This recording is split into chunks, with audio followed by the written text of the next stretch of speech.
Pratimas vadinasi wall sit. Tai pasiruošimas jam būtų mentis, bandome padėti, įsivaizduojame, kad į džinsų kišenę, atgal ir žemyn, kad sustangrinti nugarą. Liemenį bandome, mes vadiname tai kaip pripūsti balioną, tai suimame rankas ant liemens, išpučiame orą ir bandome pripūsti, kad pajausti tą orą iš visų pusių. Tai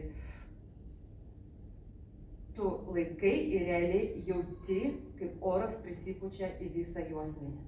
Tai va tokioj pozicijoje mes laikysime nugarą, dabar atsiremiame į sieną, kojos turi būti 90 laipsnių kampų nuo grindų ir 90 laipsnių kampų link sienos.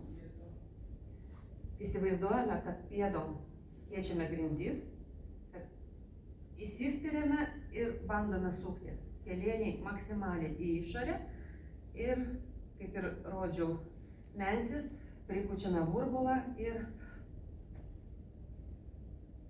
laikom.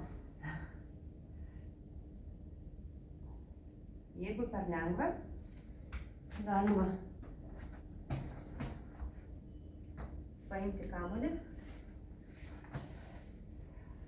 arba gantelius į kiekvieną ranką.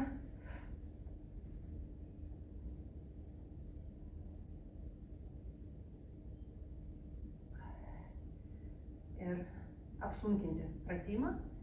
Turi būti įtampa kojose, maksimaliai įtampa kojose. Lengvas drebulys yra normalu. Reiškia, pratimas atliekamas teisingai. Labai vengiame kritimo į vidų. Jokiais būdais. Tada apkrauname kelienus. Kelieniai maksimaliai iš šonus.